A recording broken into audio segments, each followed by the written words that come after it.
Where your treasure is, there will your heart be also. God has given us unlimited treasures in His Word.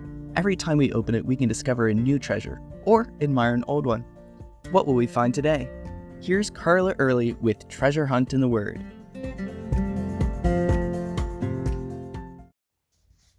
Have you ever organized something at church or taught a class and very few people showed up? That happens sometimes, but we shouldn't let that discourage us in the ministry God calls us to. The Lord will bring who needs to be there. One year, my husband taught a new Christian Sunday school class. He contacted all the people on the list, but only one showed up, and he kept coming.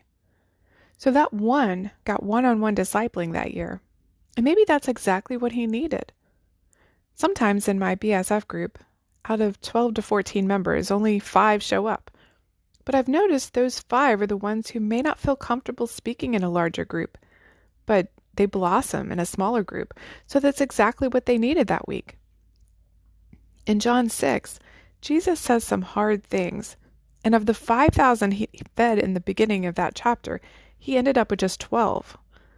For the next 6 months, he spent time discipling them, teaching and preparing them for what was to come. But as the Feast of the Tabernacles neared, Jesus' brothers, who, as we discovered yesterday, didn't believe in him, gave him this advice: "Depart from here and go into Judea, that your disciples also may see the works that you are doing. For no one does anything in secret while he himself seeks to be known openly. If you do these things, show yourself to the world." They wanted Jesus to go with the large caravan from Galilee and make a big entrance into Jerusalem, announce himself as Messiah. And that totally makes sense in human wisdom.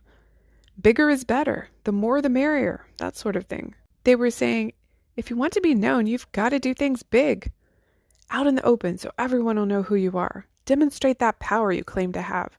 Get more followers. Focus on numbers. Seek the praise of man. Do miracles and people will follow you.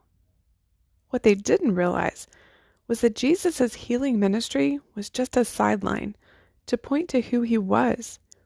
He'd already drawn a crowd, and he used that opportunity to weed out the fans from the true followers. That's how he'd ended up with 12 in the first place. So Jesus doesn't take his brother's worldly advice. This isn't a popularity contest he's tried to win here. After all, the Super Bowl can attract something like 70,000 people in person, even with tickets starting at something like $7,000. Not to mention the 100 million or so viewers at home.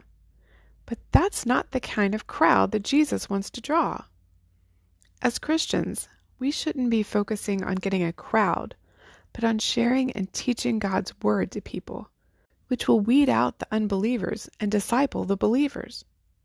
As Jesus said, "All that the Father gives me will come to me, and the ones who come to me I will by no means cast out." You can contact us at treasurehuntintheword@gmail.com. We'd love to hear the treasures God has given you through His Word. You can listen to other episodes on our website, which you can find in the description below. Thank you for listening, and remember, where your treasure is, there will your heart be also.